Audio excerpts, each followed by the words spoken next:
जय हिंद साथियों। देखिए, पिछले 2 वीडियो में मैंने आपको एनटीपीसी के स्ट्रेटजी और फॉर्म किस जोन में फिल करें उसके बारे में बताया था। और उसमें से बहुत सारे हमारे भाई बहन थे जिनका ये डिमांड था कि आप प्रीवियस ईयर पेपर करवा दीजिए, नहीं तो कोई प्रैक्टिस बैच लाइए।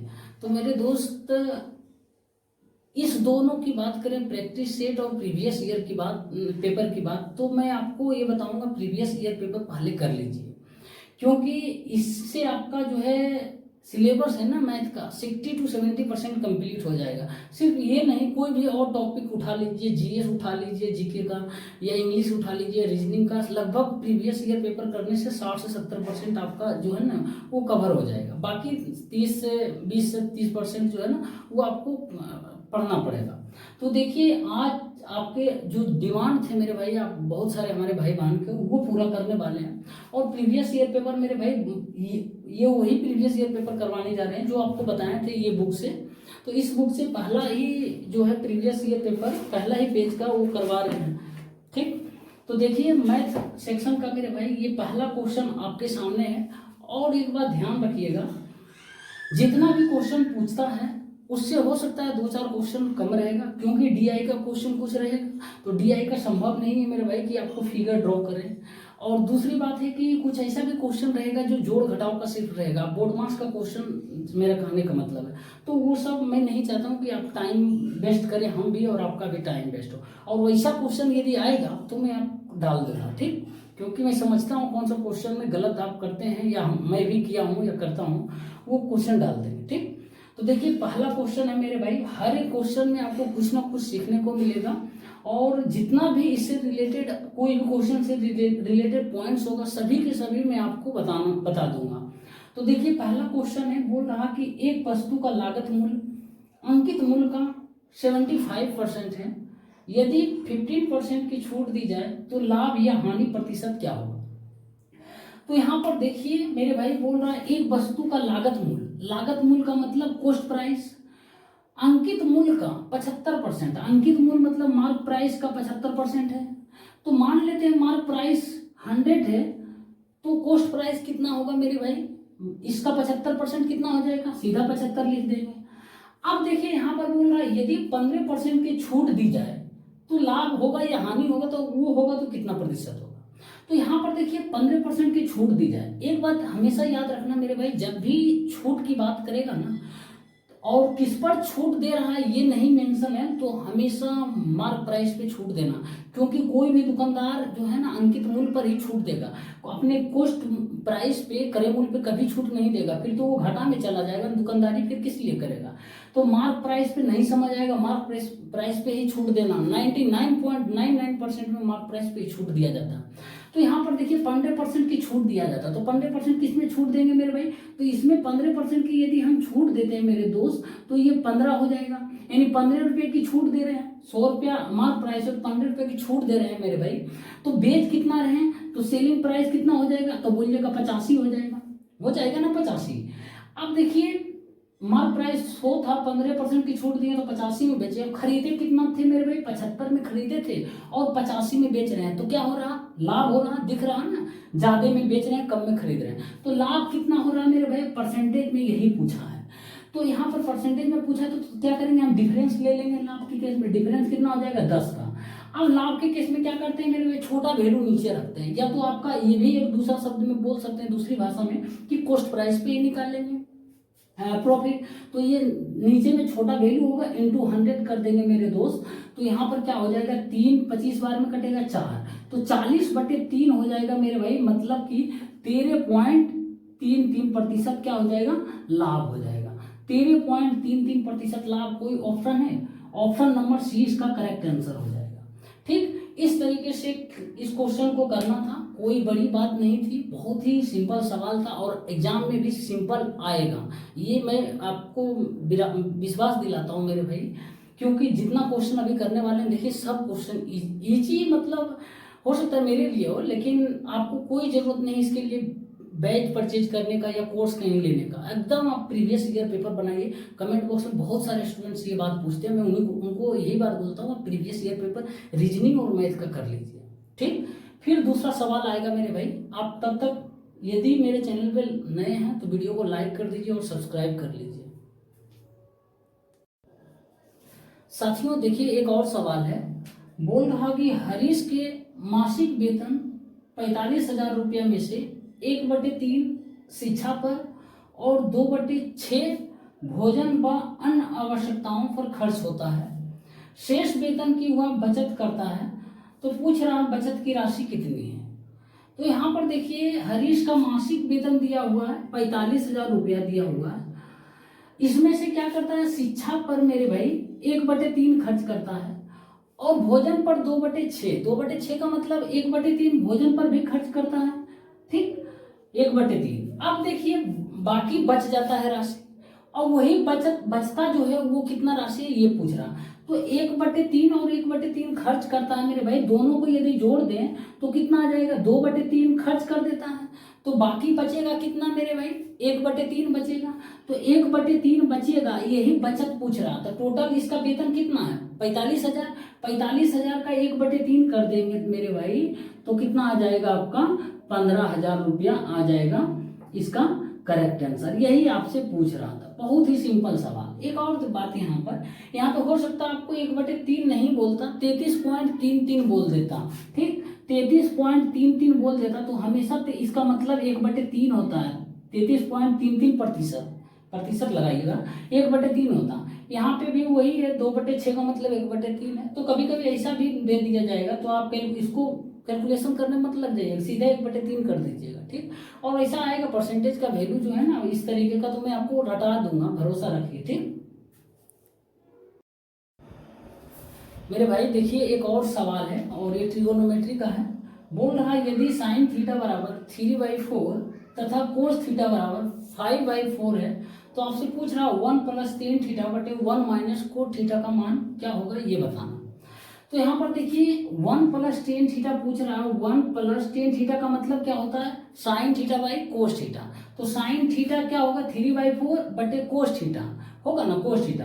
तो यहाँ पर देखिए 3/4 बटे 5/4 करेंगे मेरे भाई, तो 4 क्या हो जाएगा, कैंसिल हो जाएगा, तो ये 3/5 बचेगा। यहाँ पर 3/5 में डायरेक्ट लिख सकता था, लेकिन आपको बताना है, हमको खुद सीख पढ़ना नहीं है, आपको बताना है। सबसे बड़ी बात है आपको समझ आना चाहिए। अब देखिए यहाँ पर 1 माइनस ये देखिए क्या आ जाएगा, 1 + 3/5 क्या आ गया, 3/5 tan थीटा आया ना। तो यहाँ पर 1 - कोट थीटा क्या हो जाएगा, जस्ट इसका उल्टा हो जाएगा मेरे भाई, 5/3। अब इसको देखिए एलसीएम लेंगे, 5 + 3 8 बटे नीचे। अब देखिए ये क्या हो जाएगा, 5 तो है ही नीचे। अब देखिए ये क्या हो जाएगा मेरे भाई, 3 - 5 कितना होगा, -2। तो -2 बटे कितना हो जाएगा 3। अब इसको हम यदि कैलकुलेशन करते हैं 3/-2 आ रहा। तो ये मेरे भाई आपका 4 बार में काटेंगे तो कितना आएगा, माइनस ऊपर चला जाएगा, -12/5 आ रहा है। इसका करेक्ट आंसर कोई है, ऑप्शन नंबर डी इसका करेक्ट आंसर हो जाएगा, ठीक। तो यहाँ से देखिए मैं आपको डायरेक्ट कर सकता था मेरे भाई, लेकिन मैं नहीं करूँगा ऐसा, क्योंकि समझाना है। बहुत सारे हमारे भाई बहन हैं जिनको बेचारे बोल रहे हैं कि बेसिक हमको बता दीजिए, बेसिक भी मेरा अच्छा नहीं है, तो उनके लिए भी, सभी के लिए, ठीक है। तो सभी को लेकर साथ चलना पड़ेगा, थोड़ा सा पैशेंस रखिए, ठीक। साथियों देखिए एक और सवाल है और ये मेंसुरेशन का है। बोल रहा कि एक सिलेंडर की ऊंचाई 14 सेंटीमीटर और वक्र पृष्ठीय क्षेत्रफल 528 सेंटीमीटर स्क्वायर है, तो पूछ रहा सिलेंडर का आयतन क्या होगा। तो यहाँ पर देखिए सिलेंडर का आयतन पूछ रहा है मेरे भाई। सबसे पहले फार्मूला आपको पता होना चाहिए, सिलेंडर किस साइज शेप का होता है मेरे दोस्त, कुछ इस तरीके का सिलेंडर होता है, जो कि एक क्या होता है, बेलन के आकार का, यानी बेलन का आयतन आपसे पूछ रहा। तो बेलन का आयतन क्या होता है, πr² होता है। फार्मूला आपको पता होना चाहिए मेरे भाई, तभी फार्मूला इस तरह का क्वेश्चन बनेगा मेंसुरेशन का। अब देखिए यहाँ पे πr²h, हमको चाहिए क्या, r का मान और h का मान। h दिया हुआ, हमको r का मान चाहिए। तो यहाँ पर देखिए वक्र पृष्ठीय क्षेत्रफल दिया हुआ है, वक्र पृष्ठीय क्षेत्रफल इसका होता है 2πrh होता है, ठीक। सिलेंडर का वक्र पृष्ठीय क्षेत्रफल मतलब कि बेलन का वक्र पृष्ठीय क्षेत्रफल 2πr है, जो कि कितना दिया हुआ है, 528 दिया हुआ। तो यहाँ देखिए 2 × पाई का मान 22/7 रखेंगे, इंटू r का मान नहीं पता, इंटू h का मान 14 दिया हुआ है, बराबर 528।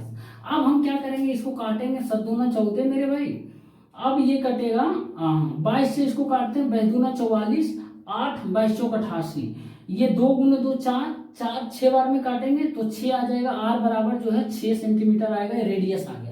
अब आपसे नहीं निकलेगा, रेडियस आ गया और ऊंचाई दिया हुआ तो सीधे कर देंगे, पाई का मान 22/7 आर स्क्वायर, आर मतलब 6 गुने 6 इंटू ऊंचाई कितना है 14 दिया हुआ मेरे भाई, 2 से काटेंगे इसको तो कितना हो जाएगा आपका 6 6 36 दूना 72। अब देखिए 72 दूना कितना होगा 144, 144 को 11 से मल्टीप्लाई कीजिएगा, इसका रूल पता होना चाहिए, नहीं है तो कोई बात नहीं हम सिखा देंगे इसके लिए। 4 हो जाएगा, 8 हो जाएगा, 5 हो जाएगा, 1 हो जाएगा, 1584 सेंटीमीटर क्यूब हो जाएगा मेरे भाई। ऑप्शन नंबर सी इसका करेक्ट आंसर हो जाएगा। ठीक, मैं ये जो है ना 11 का मल्टीप्लिकेशन इस तरीके का 9 का सब मैं आपको सोर्स में बनाकर सिखा दूंगा, इसके लिए टाइम पास करने की जरूरत नहीं है। ठीक साथियों, देखिए एक और अलजेब्रा का सवाल है, बहुत ही अच्छा है। बोल रहा है यदि ए क्यू माइनस बी क्यू बराबर 625 दिया है, A square minus B square बराबर 25 और ए प्लस बी बराबर 5 है, तो आपसे पूछ रहा है A square plus A B plus B square का मान क्या होगा। तो यहाँ पर देखिए सबसे पहले इसका मान पूछ रहा, तो ये चीज दिखते ही मेरे भाई आपके मन में एक फॉर्मूला याद होना चाहिए, वो है कि A Q minus B Q में ये जो है ना ये पोर्शन आता है, A Q minus B Q में मेरे भाई आता है, लिख देता हूँ। ठीक, A Q minus B Q बराबर क्या होता है, A minus B into A square plus B square plus A B होता है, इतना होता है। ये फार्मूला याद रहना चाहिए। एक और लिख देता हूँ, एक होता है A Q plus B Q का भी फार्मूला होता है, ये होता है A plus B into A square plus B square minus A B होता है। ये दोनों फार्मूला मेरे भाई लिख लेना, और हो सके नहीं याद है तो याद कर लेना, बहुत ही पूछा जाता है। तो देखिए अब हमको यहाँ पर चाहिए क्या, इसका मान चाहिए, पूछ रहा हमको चाहिए ए माइनस बी, ए क्यू माइनस बी क्यू को दिया हुआ है तो 625 दिया हुआ है मेरे भाई, ये 625 बराबर ए माइनस बी को निकालना है। तो देखिए यहाँ पर ए स्क्वायर माइनस बी स्क्वायर बराबर इतना दिया हुआ, तो ए माइनस बी इंटू ए प्लस बी ये हो जाएगा। तो ए प्लस बी का मान 5 दिया हुआ, तो ए माइनस बी का मान कितना हो जाएगा 25/5 हो जाएगा, 5 हो जाएगा। तो ये मेरे भाई 5 हो जाएगा, और इसी का मान पूछ रहा है, इसका मान के मान लीजिए आप, इतना काहे लिखिएगा, इतना समय लग जाएगा लिखना, इसका बराबर मान लीजिए के है, तो के बराबर कितना आ जाएगा मेरे भाई 5 12 60 25 125 आ जाएगा के बराबर, जो कि आप इतना माने थे। ठीक, इतना मत लिखना एग्जाम हॉल में, ये सब महाभारत रामायण, डायरेक्ट के मान लेना, कुछ मान लेना। ठीक है, तो आ जाएगा ऑप्शन नंबर ए इसका करेक्ट आंसर हो जाएगा। ये दोनों फार्मूला ध्यान रखिएगा, इसीलिए बोले कोई भी क्वेश्चन आएगा आपके सामने सिर्फ वो क्वेश्चन नहीं बताएंगे, बल्कि उससे रिलेटेड जितना एडिशनल जानकारी है सभी के सभी आपको दूंगा। ठीक, देखिए एक और सवाल है, बोल रहा कि एक त्रिभुज के कोण 2x डिग्री 3x डिग्री -8 और 5x डिग्री -12 है, तो पूछ रहा त्रिभुज के सबसे बड़े कोण की माप क्या है। तो ये बहुत ही सिंपल है, यहाँ पर देखिए त्रिभुज के तीनों कोण का दिया हुआ है, और इसको हम क्या करेंगे जोड़ देंगे, तीनों को 180 के बराबर पुट कर देंगे, तो 2x प्लस 3x -8 हो जाएगा प्लस 5x -12 बराबर कितना हो जाएगा 180 डिग्री, क्योंकि त्रिभुज के तीनों कोणों का योग 180 डिग्री होता है। तो यहाँ पर क्या होगा 2 3 5 5 10x, तो 10x बराबर कितना हो जाएगा -8 -12 -20, उधर चला जाएगा जुट जाएगा, तो 180 + 20 200 हो जाएगा, तो x बराबर कितना होगा 20 होगा। लेकिन पूछ रहा सबसे बड़े कोण की माप, तो सबसे बड़े कोण की माप यहाँ पर क्या है पहले निकालना पड़ेगा। तो ये एक हो जाएगा, पहला 20 दूना 40 डिग्री, दूसरा हो जाएगा 20 तिया 60 में से 8 गया 52 डिग्री, और तीसरा जो हो जाएगा वो हो जाएगा 20 25 100 -12 88 डिग्री आ जाएगा। तो आपसे सबसे बड़े कोण की माप पूछ रहा है, तो 88 डिग्री ऑप्शन नंबर डी। अब रुक जाइए मेरे भाई, इस क्वेश्चन को देने का मकसद सिर्फ ये क्वेश्चन बताना नहीं था, बहुत ही हलवा सवाल है, इससे रिलेटेड एक बहुत ही मजेदार चीज बता रहे हैं। अब इस क्वेश्चन में इस एंगल की बजाय आपसे पूछ देता कौन सी भुजा सबसे बड़ी है या कौन सी सबसे छोटी है, तो मैं बता रहा हूं। जैसे आप त्रिभुज बनाए ना, देखिए ये त्रिभुज मान लेते हैं मेरे भाई, ए है, बी है और सी है। अब ये कितना है मान लेते हैं 2x डिग्री है, ये 3x -8 डिग्री है ना, अब ये है कितना 5x माइनस 12 डिग्री है, इतना है। अब पूछ देता सबसे बड़ा भुजा कौन है इसमें। बहुत बार स्टूडेंट क्या होता है कंफ्यूज कर जाते हैं, कुछ समझ ही नहीं आता पूछ क्या रहा आखिर। सबसे बड़ा भुजा हम कैसे निकालेंगे, उसकी लंबाई कैसे निकालेंगे। लेकिन मेरे भाई देखिए ये जो है ना ये लॉजिक का सवाल है। अब देखिए सबसे बड़ा एंगल कौन है मेरे भाई, तो ये है कितना 5x माइनस 12 डिग्री, ये सबसे बड़ा। अब देखिए मेरे भाई ये एंगल सबसे बड़ा है, मतलब सबसे ज्यादा ये फैला होगा, तो फैला होगा सबसे ज्यादा, ये भी बड़ा होगा, ये दोनों यानी ये इसके सामने वाली भुजा ये भी होगा ना। और जो सबसे कम होगा एंगल मेरे भाई, सबसे कम होगा उसके सामने वाली भुजा और कम होगी होगी ना। तो ये मेरे भाई यहाँ पर लॉजिक समझना जरूरी था, इसीलिए बताया। तो सबसे बड़ी भुजा की बात करें तो ए बी हो जाएगा मेरे भाई। उसके बाद कौन सा होगा 52 डिग्री। 52 डिग्री कौन सा है मेरे भाई, ये है ना, तो इसके सामने वाले ये हो जाएगा AC हो जाएगा। उसके बाद सबसे छोटा जो हो जाएगा मेरे भाई वो आपका 40 डिग्री यानी BC हो जाएगा, AB BC AC। ठीक, इस तरीके से भी सवाल बहुत बार पूछा जाता है, CGL में पूछा जाता है, इसीलिए बता दिए। सिर्फ ये क्वेश्चन बोले ना, एडिशनल चीज भी मैं आपको बताऊंगा। बस हमारे साथ जुड़े रहिए मेरे भाई, क्योंकि आपके लाइक और शेयर से ना मुझे बहुत मोटिवेशन मिलता है। और हर एक चीज़ मैं आपको सिखाऊंगा, मैं भटकने नहीं दूंगा। मैं बहुत भटका हूँ मेरे भाई, बहुत स्ट्रगल किया हूँ, इसीलिए मैं नहीं चाहता हूँ कि आप मेरी तरह भटकिए। आपको डायरेक्ट एकदम टारगेट पे हिट करने के लिए बोलूँगा। ठीक साथियों, देखिए एक और सवाल है। बोल रहा एक आयत की लंबाई इसकी चौड़ाई से दोगुनी है और आयत का परिमाप दिया हुआ है 48 सेंटीमीटर है। तो आप पूछ रहा आयत का क्षेत्रफल क्या है। तो यहाँ पर देखिए आयत की लंबाई और चौड़ाई की बात कर रहा, तो लंबाई जो है चौड़ाई से दुगना है, तो चौड़ाई मान लेते हैं x है, तो ये कितना हो जाएगा 2x हो जाएगा। तो आयत का परिमाप दिया हुआ है मेरे भाई, तो आयत का परिमाप क्या होता है 2 इंटू एल प्लस बी, जो कि कितने के बराबर दिया हो 48 दिया हो। 2 इंटू लंबाई कितना है 2x प्लस चौड़ाई b है x है, तो कितना हो जाएगा 3x। मैं डायरेक्ट लिख रहा हूँ, आपको बोल कर भी लिख रहा हूँ, ठीक है ना। अब बराबर 48 है, तो यहाँ पर क्या हो जाएगा x बराबर मेरे भाई 8 हो जाएगा, 3 दूना 6 48 8 आ जाएगा। तो आपसे पूछ रहा है क्षेत्रफल, तो क्षेत्रफल क्या होगा लंबाई इंटू चौड़ाई, मतलब 2x इंटू एक्स कितना हो जाएगा x स्क्वायर 2x स्क्वायर, तो 2 इंटू है 8 के स्क्वायर कितना हो जाएगा 64, 64 दूना कितना होगा 128। अब देखिए मेरे भाई इस क्वेश्चन में तो हम सॉल्यूशन करके बता दिए, कभी भी एग्जाम में आएगा ना तो फाइनली पूछा क्या है क्षेत्रफल पूछा है। क्षेत्रफल क्या होता है 2x स्क्वायर। तो कोई ऑप्शन देख लेना मेरे भाई कि जितना भी ऑप्शन है उन सभी में से 2 से डिवाइड कर देना, और 2 से डिवाइड करने के बाद जो नंबर आएगा ना वो किसी संख्या का स्क्वायर होगा, तो वही आंसर मार देना। लेकिन इस ऑप्शन में देखिए मेरे भाई 512 में से 2 से डिवाइड करते हैं तो 256 आ रहा है, ये किसी संख्या का स्क्वायर है, बोलिएगा हाँ है मेरे भाई 16 का स्क्वायर। अब देखिए ऑप्शन बी में यदि 2 से डिवाइड करते हैं तो कितना आता है 64 आ रहा है मेरे भाई, ये भी 8 का स्क्वायर है। एक्स स्क्वायर आना चाहिए 2 से डिवाइड करने के बाद, मतलब कोई संख्या का स्क्वायर। अब ऑप्शन सी देखते हैं 144 आ रहा है मेरे भाई, ये भी 12 का स्क्वायर। ऑप्शन डी में नहीं आ रहा 72 आ रहा, तो किसी संख्या का स्क्वायर नहीं आ रहा। तो यहाँ पर जो है ना 3 ऑप्शन मेरे भाई मिल रहा, तो यहाँ पे आपको करना ही पड़ेगा कैलकुलेशन, आपको निकालना ही पड़ेगा। बहुत बार ऐसा आएगा ना एक ऑप्शन सिर्फ ऐसा रहेगा जो अभी बताया ना, एक ऑप्शन रहेगा बाकी 3 वैसे ही फालतू का रहेगा। तो उस तरीके का क्वेश्चन में वैसा ही अपनाना, ठीक। बाकी आप कर सकते हैं, कोई बड़ी बात नहीं है, बहुत ही सिंपल है, 30 सेकंड के अंदर ही कर दीजिएगा सॉल्व। साथियों देखिए एक और सवाल है। बोल रहा कि श्वेता और हरीश को किसी काम को पूरा करने में 28,000 रुपये की आमदनी होती है। इस काम को पूरा करने के लिए श्वेता ने 20 दिन और हरीश ने 30 दिन काम किया। यदि उनका दैनिक मजदूरी का अनुपात 5:6 हो तो उस आमदनी में श्वेता का हिस्सा क्या है, ये आपसे पूछ रहा।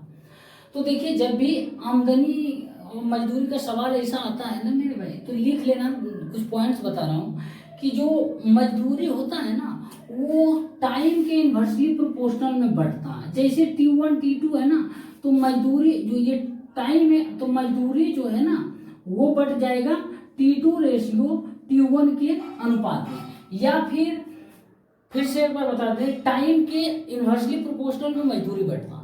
और दूसरी बात है मेरे भाई, जितना इफिशियंसी जो आदमी के रहेगा उसके डायरेक्टली प्रोपोर्शनल में बटेगा। टाइम और इफिशियंसी क्या है, एक दूसरे का इन्वर्सली प्रोपोर्शनल ही तो है। तो ये इन्वर्सली प्रोपोर्शनल हम बोल रहे हैं, मजदूरी बटेगा टाइम का, तो इफिशियंसी का डायरेक्टली प्रोपोर्शनली बटेगा मेरे भाई। तो इस तरीके से आप 2 पॉइंट लिख लीजिए, बहुत ही काम देगा। वहाँ पर बहुत बार कंफ्यूजन में हो जाइएगा कि किसके अनुपात में हम बांटें मजदूरी। तो देखिए यहाँ पर दिया हुआ है, इन दोनों के टाइम दिया हुआ है और मजदूरी का अनुपात दिया हुआ। तो यहाँ पर कुछ नहीं करेंगे, श्वेता है और हरीश है, तो इन दोनों का टाइम 20 है और एक का है क्या है 30 है, और उनका दैनिक मजदूरी का अनुपात 5:6 है। तो कुछ नहीं करेंगे, डायरेक्ट 5 और 6 से मल्टीप्लाई कर देंगे। इन्हीं दोनों का अनुपात मजदूरी का है, श्वेता का है 5 है और जो है हरीश का वो 6 है। तो 6 से मल्टीप्लाई कर देंगे, यहाँ पर 1 0 1 0 खत्म, 10:18 आएगा, तो 5:9 आना। तो अब देखिए 5:9 आ रहा है, इसमें मजदूरी बटेगा, तो मजदूरी टोटल कितना है 28,000 है, यानी 14 बराबर 28,000 दिया हुआ मेरे दोस्त। तो 1 बराबर कितना होगा 2,000। तो पूछ रहा श्वेता का हिस्सा, मतलब 5 पूछ रहा, तो 5 बराबर कितना हो जाएगा 10,000 रुपया हो जाएगा श्वेता का हिस्सा, जो कि ऑप्शन नंबर ए इसका करेक्ट आंसर हो जाएगा। ठीक, देखिए एक और सवाल है, बोल रहा कि 50 लड़कियां और 70 लड़कों की एक कक्षा ने एक संगीत कार्यक्रम प्रायोजित किया। यदि 40% लड़कियां और 50% लड़कों ने कार्यक्रम में भाग लिया, तो पूछ रहा कक्षा का लगभग कितना प्रतिशत हिस्सा कार्यक्रम में उपस्थित था। बहुत ही सिंपल सवाल है। तो देखिए गर्ल्स है और बॉयज है, गर्ल्स की संख्या जो है 50 है, बॉयज की संख्या जो है वो 70 है। अब बोल रहा कि 40% लड़कियां कार्यक्रम में भाग लेती, तो इसका 40% निकाल लीजिएगा, तो कितना आ जाएगा मेरे भाई 20 आ जाएगा। अब बॉयज का जो है 50% बोल रहा, तो इसका 50% का मतलब सीधे इसका आधा हो जाएगा 35, यानी 20 लड़की और 35 लड़के जो है ना कार्यक्रम में भाग लेते हैं, तो कितना प्रतिशत भाग ले रहे हैं, तो दोनों को जोड़ देंगे मेरे भाई, और कितना प्रतिशत बोल रहा, तो कितना में निकालेंगे, टोटल में निकालेंगे 50 प्लस कितना 70, मतलब 120 में, और 100 से मल्टीप्लाई कर देंगे। तो यहाँ पर क्या आ जाएगा 55 आ जाएगा, 55/120 इंटू 100 हो जाएगा। 1 0 1 0 5 से काट देंगे, ये 6 से काट देंगे, तो 55 25 के 5 बाकी 2, 55 25 2 27/6, 6 चौका 24, 3 आ रहा, 6 8 6 36 आ रहा, लगभग 46 के आसपास आ रहा, तो 45 पॉइंट कुछ आ रहा, 6 चौका 24 3 6 35 45 पॉइंट पूछ रहा, तो टोटल लगभग पूछ रहा, तो 46% मेरे भाई इसका आंसर हो जाएगा ऑप्शन के अकॉर्डिंग, और आपसे लगभग में पूछा है। ठीक, तो ऑप्शन नंबर डी इसका करेक्ट आंसर हो जाएगा। देखिए एक और सवाल है रिमाइंडर थ्योरम का, बोल रहा है वह सबसे बड़ी संख्या बताइए जिसमें 155 260 315 को विभाजित करने पर क्रमशः 5 10 और 15 शेषफल बचेगा। तो देखिए इस क्वेश्चन को करने का बहुत तरीका है, मैं 2 तरीका फिलहाल बता रहा हूँ। सबसे पहले देखिए क्या करना है, जब भी ऐसा सवाल रहे मेरे भाई, तो 155 पहले बोल रहा, फिर 260 बोल रहा, फिर 315 बोल रहा, और रिमाइंडर कितना बच रहा 5 10 15। अब सभी को सब्ट्रैक्ट कर देना है मेरे भाई, सब्ट्रैक्ट करेंगे 155 में से 5 तो कितना आएगा 150, 260 में से 10 करेंगे तो कितना आएगा 250, अब 315 में से 15 घटाएंगे तो कितना आएगा 300। अब कुछ नहीं करना, ये टोटल का मेरे भाई HCF निकाल लेना, HCF जो निकलेगा मेरे भाई हाईएस्ट कॉमन फैक्टर, यही इसका आंसर हो जाएगा। तो इसका HCF जो है साक्षात दिख रहा है मेरे भाई 50 हो जाएगा। ठीक, ऑप्शन नंबर डी इसका करेक्ट आंसर। नहीं तो समझ नहीं आएगा मेरे भाई, यहाँ पर HCF कैसे निकाले, बहुत बार ऐसा भी आ जाएगा HCF क्या होगा, बहुत नंबर आ जाएगा ऐसा ना कि पता ही नहीं लगेगा। तो क्या करना, ऑप्शन पर चले जाना। जैसे कि अब देखिए इसको डिवाइड करना है मेरे भाई, यदि 10 से हम करते तो रिमाइंडर 5 आना चाहिए, तो 10 से कर रहे हैं 15 150, ठीक है। अब 260 को इससे डिवाइड कर रहे हैं तो ये पूरा पूरा कट रहा है, लेकिन बोल रहा है 10 रिमाइंडर आना चाहिए, तो ऑप्शन एलिमिनेट हो गया। ऑप्शन बी देखिए, अब यहाँ पर ऑप्शन बी तो कटेगा ही नहीं, 75 दूना 150, ठीक है, यहाँ पर 5 आ रहा, अब 260/75 करिएगा, ये तो कटेगा ही नहीं, कटेगा देखिए 5 5 25 5 दूना 10/15 आ रहा है, ये तो कटेगा ही नहीं, तो ये भी ऑप्शन एलिमिनेट। अब ऑप्शन सी देखिए 25 से करिएगा मेरे भाई, ये टोटल चीज आ रहा, 25 6 150 5 रिमाइंडर आ रहा, फिर 25 250, फिर 10 रिमाइंडर आ रहा 75, फिर 25 गुने 12 करेंगे तो 300 आ रहा है, रिमाइंडर 15, ये भी आ रहा है। लेकिन पूछ रहा है सबसे बड़ी संख्या पूछ रहा है आपसे, ऑप्शन जो दिया हुआ है। तो ऑप्शन एक और है 50 मेरे भाई, तो 50 को करिएगा तो ये भी सेटिस्फाई करेगा, लेकिन सबसे बड़ी पूछ रहा तो ऑप्शन डी इसका करेक्ट आंसर हो जाएगा। ठीक, दोनों प्रक्रिया ध्यान रखिएगा। देखिए एक और सवाल है, और ये सिंपल इंटरेस्ट का बहुत ही साधारण सवाल है। बोल रहा है 3400 रुपया की राशि पर 4 वर्ष का साधारण ब्याज 680 रुपया है, तो पूछ रहा है ब्याज की दर क्या है। मेरे भाई मैंने बोला ना कि कोई जरूरत नहीं है एनटीपीसी के लिए मैथ और रीजनिंग का क्लास कहीं लेने का, परचेज करने का या कहीं करने का। मैं आपको बता दूंगा, प्रीवियस ईयर ही बताया हूँ कि बना लीजिए, प्रैक्टिस कर लीजिए, और नहीं तो मैं आपसे स्टार्ट कर रहा हूँ। बहुत सारे स्टूडेंट्स बोले थे, तो बस सिंपल है, एकदम फ्री में पढ़िए, एकदम आराम से पढ़िए। और समझ नहीं आता है तो कमेंट बॉक्स में बताइए कि यहाँ पर समझ नहीं आया। मैं अगला बार से कोशिश करूंगा कि आपको जो पॉइंट्स आप नहीं समझ रहे हैं उसको बताने का, और हो सका वहीं पे बता दूंगा रिप्लाई में। ठीक है, तो इस तरीके का जरूर हिचकिए नहीं, बेझिझक पूछिए। देखिए यहाँ पर सिंपल इंटरेस्ट का फॉर्मूला पता होना चाहिए, P into R into T upon 100 होता है। तो यहाँ सिंपल इंटरेस्ट दिया हुआ है 680 मेरे भाई, इसका मान बराबर प्रिंसिपल कितना है 3400 इंटू रेट का मान पूछ रहा है, टाइम कितना 4 वर्ष बटे 100 कर देंगे, तो जो 2 0 खत्म, ये मेरे भाई हो जाएगा 4 बार में काटेंगे 170 आ रहा है ना, ये 5 बार में कट जाएगा 5 बार में, तो आर बराबर कितना आ जाएगा मेरे दोस्त 5%। Correct answer option number C हो जाएगा। बहुत ही सिंपल सवाल था साथियों। देखिए एक और सवाल है, बोल रहा किसी समचतुर्भुज के आसन्न कोण का अनुपात जो है 3:6 है, तो समचतुर्भुज के सबसे छोटे कोण की माप क्या है, ये आपसे पूछ रहा।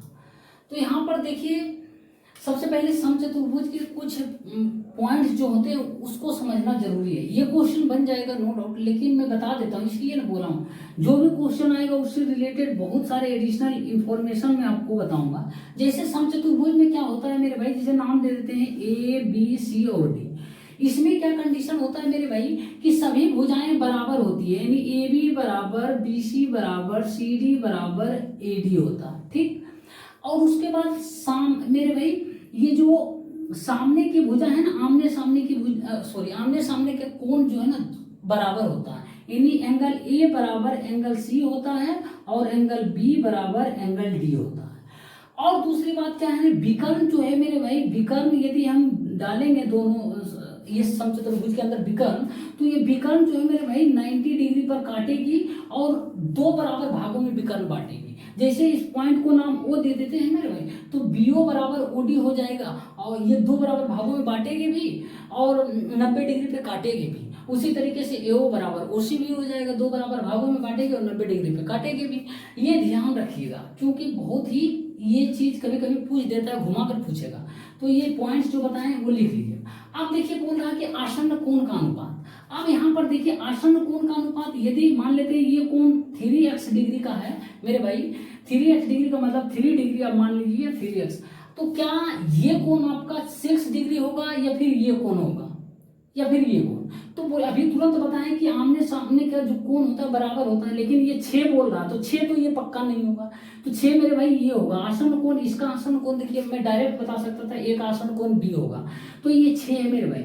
आप देखिए क्या होगा, समांतर है मेरे भाई, इन दोनों समचतुर्भुज के आसन्न कोणों का योग जो होता है ना 180 डिग्री होता है। कैसे देखिए, अब इसको थोड़ा लाइन बढ़ा दीजिए, ये पैरेलल है, हम बोले ना ये पैरेलल सभी सामने की भुजा होती है मेरे भाई, आमने सामने की भुजा जो है, जैसे ए बी पैरेलल जो होगा वो डीसी होगा और ए डी पैरेलल वो हो जाएगा बीसी। तो ये मेरे भाई जितना एंगल है वो भी एंगल इधर होगा, ये 3 होगा, ये भी पैरेलल है ना, तो ये लाइन हो गया 6 और 3 कितना 9 बराबर कितना है मेरे भाई 180 डिग्री होता है एक लाइन, बस 1 बराबर 20। तो आपसे पूछ रहा सबसे छोटा कोण, मतलब 3 बराबर कितना हो जाएगा मेरे भाई 60 डिग्री। समझ में आया, ऑप्शन नंबर डी। इस क्वेश्चन को बताने का पर्पस ये नहीं था सोल्व करना, ये बताना था मेरे भाई। और पसंद आ रहा है तो थोड़ा सा वीडियो को लाइक कर दीजिए और शेयर कर दीजिए। एक और क्वेश्चन है, लास्ट क्वेश्चन है, उसके बाद हम फिर नेक्स्ट क्लास में बताएंगे, नहीं तो लंबा वीडियो हो जाएगा। साथियों एक और सवाल है और आज के क्लास का ये लास्ट सवाल है। देखिए बोल रहा 5 sin 14 degree into sec 76 degree plus 3 cot 15 degree into cot 75 degree plus 2 10 45 degree का मान क्या होगा। यहाँ पर देखिए सबसे पहले क्या करेंगे, इसको देखिए 5, आप देखिए साइन 14 डिग्री और सेक 76 डिग्री में से कोई एक को बदल देंगे। तो साइन 14 डिग्री को हम क्या लिख सकते हैं, कोस 76 डिग्री लिख सकते हैं ना। तो कोस 76 डिग्री इंटू सेक 76 डिग्री क्या हो जाएगा मेरे भाई, 1 हो जाएगा। तो 5 इंटू 1 हो जाएगा प्लस, अब देखिए 3 cot 15 degree into cot 75 degree, तो इसमें से भी एक कोई बदल दीजिए। तो देखिए यहाँ पर इस कोट 15 डिग्री को क्या लिख सकते हैं, टेन 75 डिग्री लिख सकते हैं। टेन 75 इंटू कोट 75 क्या होगा, 1 होगा। तो 3 इंटू 1 क्या हो जाएगा, 3 ही हो जाएगा प्लस। अब देखिए 2 10 15 डिग्री, 2 इंटू 10 15 का मान 1 होता है, पता है 5 प्लस 3 प्लस 2 कितना आ जाएगा, 10 आ जाएगा मेरे भाई। इसका correct answer option number C हो जाएगा। ठीक, उम्मीद करते हैं साथियों आज के क्लास में जितना भी सवाल बताएं आपको समझ आया होगा, और यदि समझ आया है तो वीडियो को लाइक कर दीजिए, शेयर कर दीजिए, और हमारे चैनल पर नए हैं तो सब्सक्राइब कर दीजिए। इतना रहम कीजिए मेरे भाई। और नहीं समझ आया तो आप कमेंट बॉक्स में जरूर आप बोलिए कि ये पॉइंट हमको नहीं समझ आया, यहाँ नहीं समझ आया। मैं कोशिश करूँगा वहाँ पर आपको रिप्लाई देने का, जवाब देने का। ऐसे भी मैं सबको रिप्लाई देता हूँ, सबको जवाब देता हूँ मेरे भाई, और बिल्कुल दूंगा, हमेशा दूंगा। क्योंकि जब मेरा स्टूडेंट्स, हमारे दोस्त भाई जो है हमसे सेटिस्फाई ही नहीं होंगे तो फिर कोई मतलब नहीं रह जाएगा फिर मेरा वीडियो बनाने का या मुझे बताने का। ठीक है, उम्मीद करते हैं साथियों आज की क्लास आपके लिए बेनिफिशियल होगा। फिर मिलते हैं नेक्स्ट क्लास में, तब तक के लिए धन्यवाद।